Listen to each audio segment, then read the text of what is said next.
Hello, this is the Insurance Perspectives podcast presented by HawkSoft. And on today's show, we have a special episode for you, the independent agent. Late last year, the content team at HawkSoft sat down with HawkSoft agent Michael Cruz of Foresight Insurance to discuss the work culture and hiring best practices at his agency. Foresight received the 2024 Outstanding Agency Overall Award from Agent for the Future. Agent for the Future is a resource offered by Liberty Mutual and Safeco Insurance to drive success and innovation in the independent agency system. In this episode, Michael is interviewed by HawkSoft content manager Rachel Stauffer, and he shares insight on effective hiring and onboarding strategies, the importance of a structured learning management system, and the need for agencies to embrace change and technology to remain competitive in the industry. We hope you enjoy the discussion and be sure to follow the podcast on Apple and Spotify and subscribe to our channel on YouTube. Thank you for being here with us. So, first of all, I just wanted to kind of get your thoughts about hiring and onboarding. It sounds like, from what I read in your little write up for Agent of the Future Award, that you guys have a great kind of standardized experience for both hiring and getting new employees through the onboarding process. So if you could just talk a little bit about that, about what you guys do. I know right now, with the hard market, that's a real pain point for a lot of agencies. They just go through so much churn. So any strategies you guys have there as far as how you manage that process, I'd be love to hear. Um, so it's interesting. I don't think it is great. I want to say that it's a ever evolving process when it comes to hiring and retaining people. You have to kind of keep an open mind and kind of play on the offensive. In 2020, around the pandemic, I decided to kind of overhire. So I hire producers and CSRs, and at a time when everybody was kind of like not sure where everything was and they were playing it safe, I decided to go all in, and not because I knew any better. It was kind of a bet that I decided to take, and I'm so happy that I did, because out of the four hires that I had, three of them worked out and they're still with me. And I think that's one of the biggest things that I think agency owners need to kind of know. Like, you have to always try to, one, you always got to be recruiting. When you're out and about, when someone does a good service, like it's like walking and chewing gum at the same time. And even if you're not really ready to hire, you should have some kind of pipeline so that when the opportunities come, you know who to call. And I'm always kind of making mental notes of my friends and my network. You want to probably hire way before you need somebody, because if you really think about, for me, I try to hire people that don't have experience in the industry. So I need about a month to get you, license. So that's already a month that I'm losing. Then I start the training. That's another month, and then it takes you another month probably to kind of like do little things here and there. So you're not really functional and actually being productive for the agency maybe until month three. So my advice to agency owners is like, get ahead of the ball, hire in advance, train in advance, and never stop, hiring. Always start looking for opportunities where you can add people to your team. Awesome. Yeah, thank you. And do you guys have like kind of job descriptions all ready to go, or do you need to like put those together every time you look for someone new? Kind of what is your process for knowing what positions you need to hire or for finding the right talent, I guess, for those? That's a great question. So I right now I really have four main teams in my agency. I have my license sales, I have my license service, I have my client facing non-licensed team. So those are the ones that are on the phone. And then I have a non-licensed back office. That team is mainly doing back office tasks, quoting, mortgage changes, very administrative, repetitive work. So most people kind of fall within those roles. Then I might promote within those roles. Maybe I have somebody that's back office, but I'm adding a technology component to it. I try to find team leads as you grow into each part of the teams. You kind of promote to team lead so that you can kind of now work one on one with that team lead, so they can kind of manage those people and those teams. So those are the main four departments that I have right now in my agency. Okay, awesome. And then for your hiring process, is that just you that will interview, or do you have like a panel? Do you have any strategies for, how do you know if they're going to be a good fit with the team, or what you guys do there? So I've been fortunate that because I'm part of a virtual employee company, and we go through like dozens and dozens of people. you kind of get better and better because of the numbers. What I found is that you need to have some kind of you need to have a system that's going to save you from yourself. You have to have, for example, uh, there's platforms like Ideal Traits, that have these kind of tests already. I'm a huge proponent of those tests because they do give you a better idea in terms of, the personality, in terms of their skill level, IQ. So I like to have a little bit of a pre-filter to have that. I like to do a video interview because the video interview, I like to, hear how you talk, kind of open-ended questions to see how you communicate. Um, After I get that, then I can decide if I want to actually invest time in interviewing you. I like to do an interview myself. Then I like to kind of bring in my team because I want to get a little bit of buy-in from my team. But what I want to tell agency owners is like, don't skip the steps. Even if you know somebody, I'm putting you through my whole interview process because sometimes we think we know better. We kind of like want to skip steps and you get burned. I had a scenario where I had the perfect candidate, and as part of my kind of hiring process, I use a service called Check R. They do all kinds of like background checks. They verify degrees. They verify job employment. And this person kind of checked all the boxes, but just did not have a favorable background check that it would affect their ability to get appointed with the carriers. So, if I didn't follow all my steps, I would have been in a bad situation. So that's why you want to have in advance kind of set up your hiring process and follow it to the T with every single person. So you have, kind of predictable outcomes. Yeah, that's great. That's awesome. Yeah, I think a lot of times agencies are kind of like reinventing the wheel every time when they hire someone, and that can kind of work against them as opposed to like spending a little more time upfront, create that process, that standardized process that hopefully you can repeat so it's a little bit easier each time. Exactly. And then for like onboarding a new employee, I see that you guys kind of have your own learning management system. So how does that work for you guys, and how did you get that set up? Yeah. So the same thing, I kind of needed one from my virtual employee company. And it kind of made me realize something. All agencies really, that regardless of your size, you should strive to have a learning management system, because here's what happens. The learning management systems allows you to structure the training in a way that you can control the curriculum, how you teach the class. You can put quizzes in between kind of each lesson. You can set up assignments like, hey, record your screen presenting a quote. um, so it's a little bit more organized way. Most of the time in the past, we were just sending videos, hey, watch these videos, and we would expect that the person will watch the videos and know what to do, but there was no organized process. It was, not very messy. So I found with the LMS, it was a more structured process, more very repeatable process. And you can put stop gaps. It doesn't replace the human part of the learning, but at least you have a more consistent foundation of the trainings. And it doesn't have to be fancy. A lot of them is just Loom videos of us recording ourselves doing things. Some of them is just me open video talking about maybe our frontline underwriting process.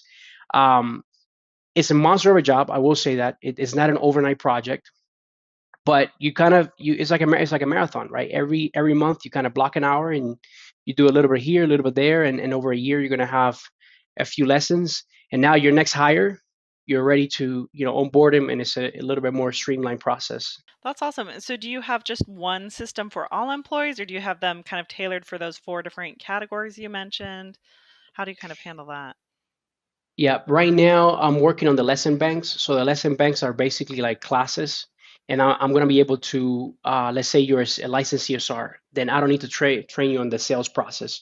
So I might Mm. just, kind of add the service. But right now it's all in one, but I'm slowly kind of dividing it so that I can structure it and only assign the lessons that apply to that position. Okay, nice. And would you recommend that an agency like have some sort of, I assume you have some sort of like tool that houses the lessons and everything. Is that something that agencies need? Can they start smaller, or what would you kind of recommend for keeping all that together? I think Loom is Loom. the way to go. We use it for everything. We use it for training. We use it for sales when we're doing a sales presentation. We use it for service if you want to do an account review and for someone to watch at a later time. Start with Loom. You can add an AI component to it. The AI can actually transcribe the video. We've gotten to a point now when we'll record ourselves doing a process, We have Loom transcribe it, and the Loom creates an SOP kind of step by step. You still have to clean it up a little bit. You have to fix a few things, but most of it is done for you. And then you add ChatGPT to it. You can kind of run it through ChatGPT, add a few more ideas, and now you're building lessons within minutes. I mean, it is insane the advancement with all these AI tools, how much time is saving us to, systemize our agency processes. Awesome. That's great. All right. So the next question I have here is about your just kind of how you create that successful remote work environment for your employees. Are you guys hybrid or are you fully remote? We're hybrid, so I have an Okay. office, and I have a few people that, come to the office a few times a week, thankfully, because I will be the only one working there, and it's no fun. The remote work we started with the pandemic and never kind of went away. I've had people kind of move out of state. Some people kind of live too far, like an hour away from my office. I have people that had, now newborns that it makes it super hard for them to make it to the office. So I'm so happy that we switched to the remote work and hybrid, because it has allowed me to retain my talent instead of them, hey, Michael, I move an hour away. I need to find something closer. So it's a lot of pros. Those are the pros. The cons is that obviously, it's a little bit more challenging to kind of keep that culture, the communication, the training. So you have to be very intentional. So we use Teams a lot for all kinds of communication. We rely on Teams, and that's something that when we onboard employees, we tell them, hey, we really need you to communicate with us through Teams. Like, for example, when you come in, I need you to say good morning, because that tells me that you're there. It's like almost like you're walking into the office. If you step away to do something in your house, put it in a chat, BRB. You don't have to say what it is, just and that lets us know I don't need to transfer a call to you because you're away from your computer. And that takes a little bit getting used to, but then you really become kind of, you can rely on people even though if they're remote, because the communication aspect of it, using kind of a team chat, is kind of what keeps people together. Yeah, that's great. And then um do you guys like how do you maintain kind of that fun or the like water cooler chat aspect of being in an office? How do you kind of replicate that in a hybrid or a remote environment? We have team meetings weekly. And that's something that I forgot to mention. Like, if you're remote, you got to have team meetings regularly. That's how you're going to be able to communicate with people. Otherwise, out of sight, out of mind. Um, and people kind of stay in their own silos. So during meetings, maybe the first few minutes, we may kind of catch up. Hey, how was the weekend, and this and that. From time to time on the chat, we may share like pictures of our dogs or our kids or our hobbies. Um, so it's always trying to find that good balance of like not going too far off where it's like all fun and games and not enough business. But really, that's how we kind of keep that water cooler kind of conversation. Nice.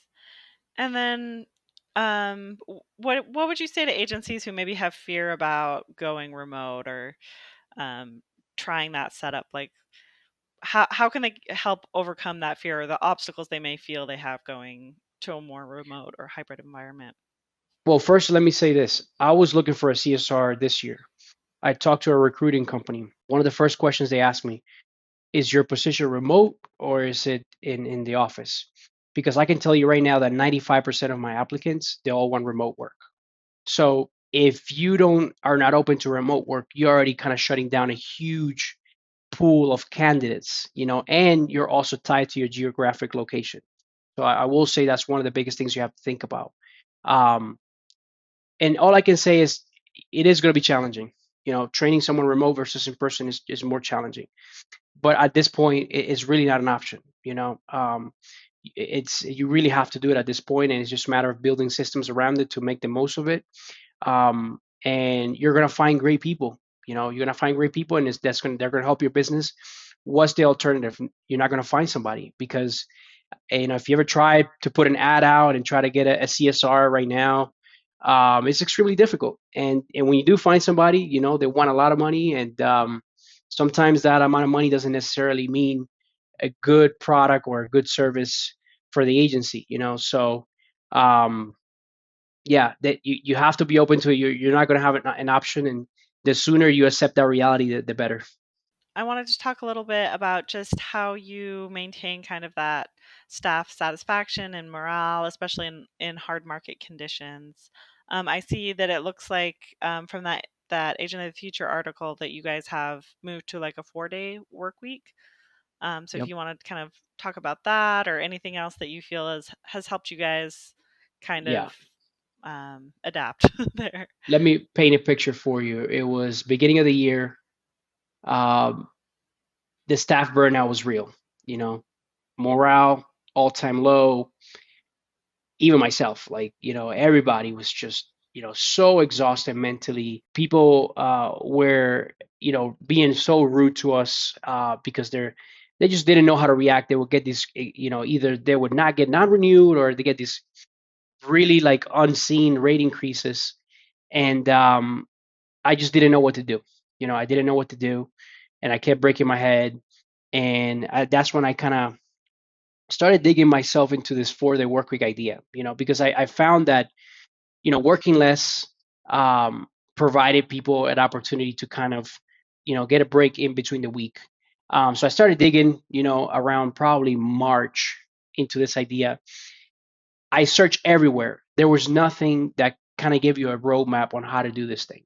I watched YouTube videos. I searched online articles. It was really frustrating because I knew that I wanted to do it. They would tell you kind of all the benefits, but nobody show you how to do it. And the biggest thing that I tell people is like, look, we've been working this 40 plus hour weeks since the Henry Ford days when the assembly line started. Technology has skyrocketed, you know. Um, but how come do we still need to work the same hours? And our wages have not kept up with these technology advancements. If you really think about even 10 years ago, the way we do business now, we can send an email, we can have a Zoom meeting with someone across the world. I mean, it's insane the possibilities that we have right now in our fingertips that weren't available to us 20 years ago. Um, so I think a little bit has been like the productivity has increased, the wages haven't necessarily kept up, and employees are feeling it, and employers are frustrated, like, why are my employees not doing what they're supposed to do? Why are they not excited to go to work? Well, because they're not getting out of the work what they should from the effort that they're putting in. As the more I thought about it, I'm like, all right, so here's the kind of the proposition to my team. I'm going to pay you 100% of your pay. You're only going to work for 80% of your time, you know with the agreement that you're going to give me 100% of your effort. And what ends up happening is that even though you're working less hours, now you're kind of condensing everything you have to do in those less 32 hours. And one of the biggest challenges that agency owners, when I say I'm doing a 4-day work week, they ask me, "Oh, Michael, so are they working 10 hours a day?" And I'm like, "No, because then that defeats the whole purpose." And it was an experiment for myself too. I wanted to kind of prove that we sometimes we do things over and over just because it's been done. And I'm always trying to think, okay, I'm always trying to challenge myself to how to do things better, how to do things more efficiently. And I said to myself, I truly believe we have the technology and the tools and to work less hours, achieve the same or better results. And that's exactly what I told my team. My team thought I was crazy. They thought I was not going to do it. And then one day I just pulled the plug and I said, guys, effective Monday, April 29th, we're going to release the 4-day work week. And they couldn't believe it. So it was like honeymoon phase that first month. And everything was great. And then we started running into issues, right? Because it's a new thing. We started dropping a ball on certain things. Someone was supposed to call a client back, but they were off that day. So we had to go through this learning curve. And thankfully, because we had a lot of things in place already, the way we operate, we don't assign accounts to individual CSRs. We service and sell as a team. So we had to kind of modify the plan as we went so that the agency operation didn't suffer. As a matter of fact, that we did better. And I truly seen the difference. You're working 4 days a week, you're getting full-time pay. I also added more holidays. I added all the federal holidays I take Wow. off. Um, and they tell me, Michael, like, even I have CSRs that they have kids. Michael, during the weekends, that's not my day off because I have to take the kids here to do this, do that.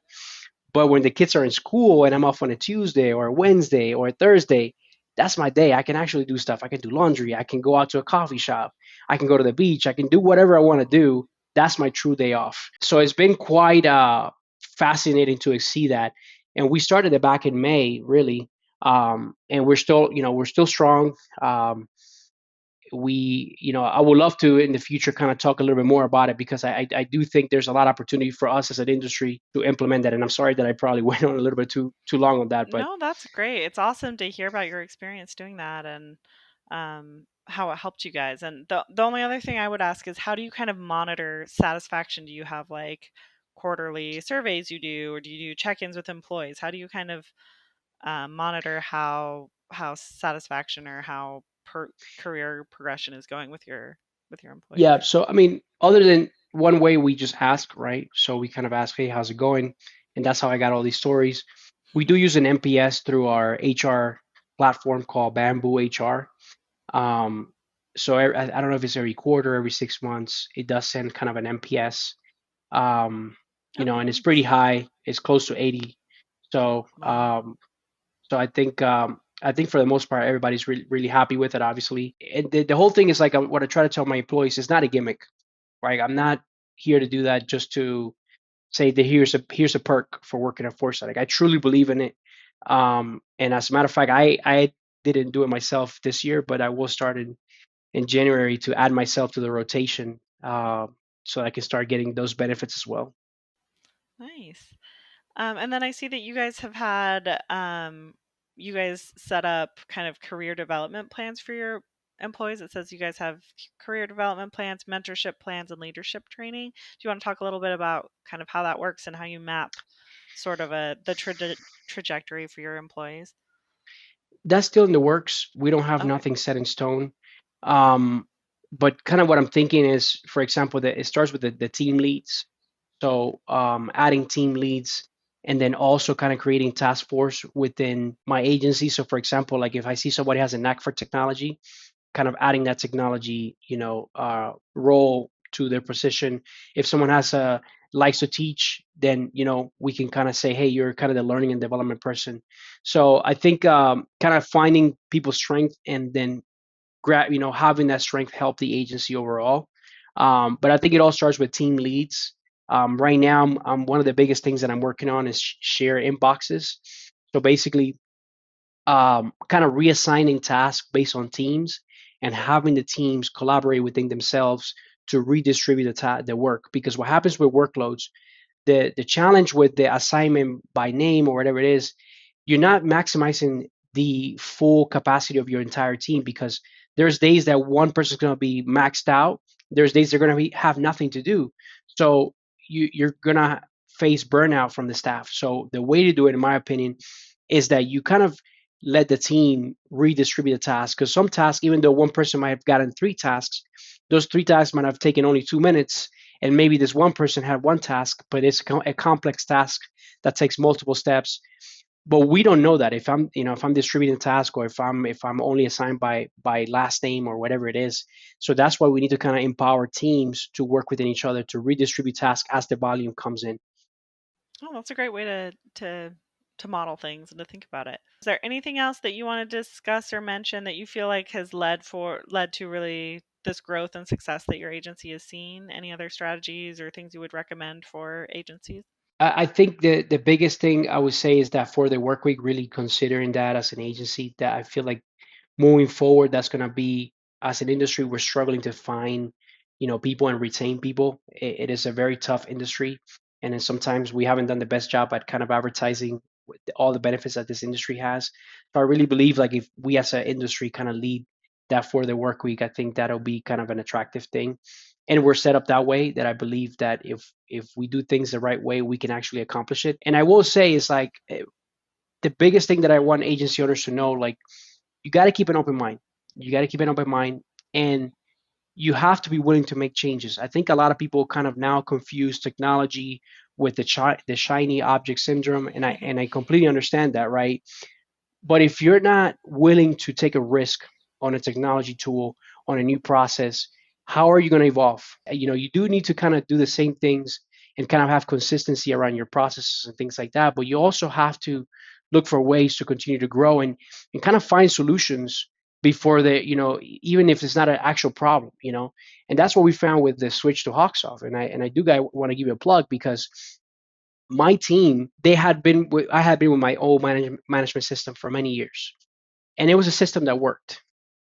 But after you kind of open that genie out of the bottle and you really see all the features that HawkSoft can do, and I came back and I said to my team, guys, we're missing so many features, you know what I mean, that we could be doing. And everybody fought me. Like, nobody wants change. Any agency owner that switched management system has told you that. A week into it, you talk to people and they're like, yeah, we couldn't go back because there's so many little things that the system has that we didn't have before. That makes our job easier, makes us more productive, more efficient. And we wouldn't have never experienced that if we didn't take a chance. And that took me as an agency owner putting my foot down and say, guys, this is what we're going to do. You know what I mean? And I gave my team all the tools. I created Loom videos. I kind of like created a task force around the people that were going to help me create the systems. So I'm going to tell you right now, for agency owners is that don't fall behind. Don't fall behind. Sure, can you continue doing business the way you've been doing? Sure, not, that's possible. But every year that you take longer to keep improving, it's more workload for your staff. It's less productivity. It's going to take you more staff to get more done. It's not a good long-term plan. And by the time that you realize, oh my God, I'm falling behind, you're way behind. So always try to think ahead. Doesn't mean that everything you see you have to do. Have your kind of wish list of things you want to do and work on one project at a time. But don't stop growing. Have an open mind. Be willing to fail because that's where the growth happens as an agency. Great. Thanks so much. And thanks for weaving HawkSoft in there. That was going to be my last question, was if there was anything, I don't know if there's any feature or anything specifically about HawkSoft that you guys really like at your agency. I always like to see what people's favorite features are or what they like most about HawkSoft. I would say, not so much of a feature, but I feel like the community that you're building really inspired me to make the change. That's kind of what took me over the edge.